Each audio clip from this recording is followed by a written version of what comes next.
Hi, this is Rizwan from Cyber Tech Lighting. It's March 2019. I'd like to cover one of our motion sensor, and what I want to cover in this video is the motion sensor settings. A lot of you need to set the motion sensor at different settings, and I wanted to cover what settings are available and so forth in the motion sensor for our UFO unit. This is actually a kit that comes. You can install it yourself. You can order the kit separately. We can install it also for you, which there's an extra cost to. It comes complete with all the parts to mount and install. And of course it comes with the instruction sheet and the wiring diagrams are there. What I'm going to be covering is how to set the limit switches, which are under this cover. Basically unscrew the cover and you can see the limit switches. Now this is a wet location motion sensor, so it can be IP65. The way you do it is you take that up part.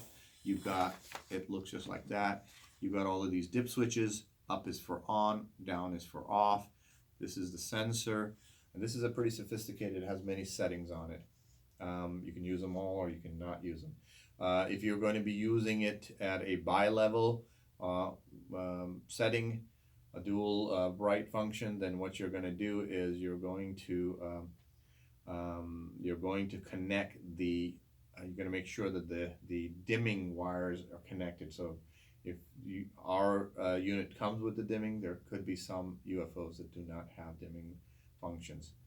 Anyway, so your dimming has to be set or connected. Basically, I've made this this diagram from this sheet. Made the setting chart a little bit bigger so you can see it clearly. And basically, what you're going to be doing is you're going to be setting the numbers according to this. So the first one is number 1, 2, and the second one is 2, 3, 4, 5, 6, 7, 8, 9, and 10, 11, 12. These are the options. The first one is the detection area. So now, if you want to change the detection area, it's 100% detection and gives you the distance that it can cover. But if you want to reduce it in, say, a case where there is a doorway or something behind the wall and somebody passes through the doorway, and all of a sudden your light turns on, you want to reduce that detection, you can do so. This is a microwave motion sensor, so it's not a PRI. Anyway, so microwave will catch anything that comes across. So if you want to change the detection area, you're going to change the setting. Number 1, it says for 100% on, 50%, you're going to leave the first dip switch number 1 off, as you can see right there. So you're going to leave it on. Most of you will need 100%. Well, that's where we usually set it at. The second thing is a hold time. If you just want the unit to turn on and off, you're basically going to be doing the hold time. It has different timings for you to once it detects motion, it holds it for either 5 seconds, 30 seconds, 90 seconds, 3 minutes, 20 minutes, or 30 minutes. Those are the options that you have. Basically, the dip switch 2, 3, and 4 are going to be set according to this chart. If you want it for, let's say, 3 minutes, you're going to have off, off, and on, and it'll give you 3 minutes.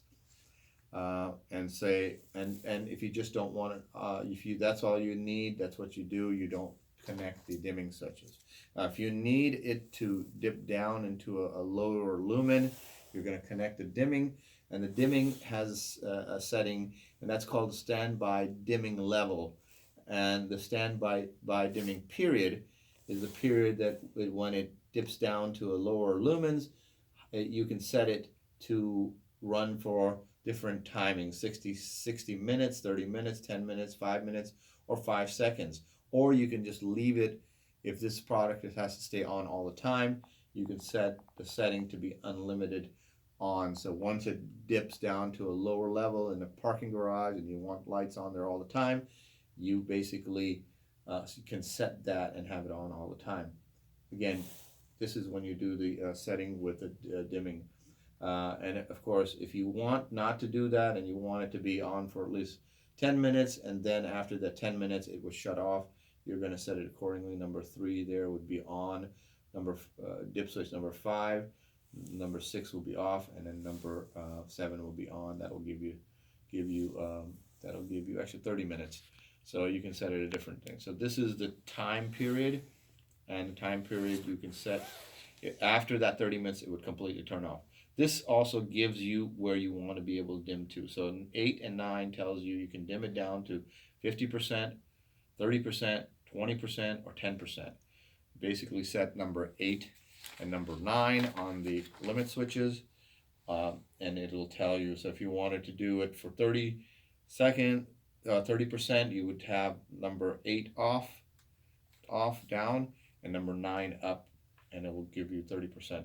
There's one more function which makes this pretty sophisticated, is a lux or daylight sensing function.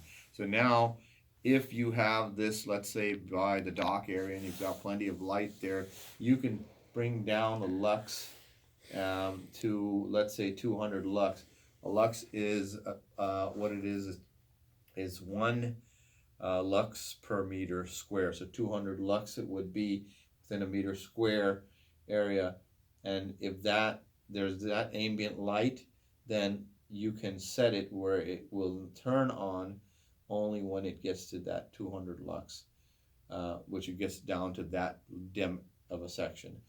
You can leave it lower, 100 lux, based on what your application is, or you can completely disable this by turning on, and on number 10, 11, and 12. Dip switch 10, 11, and 12. And basically you just set the dip switches, and that's how it does it. That's how it functions. So basically you have to decide what you want.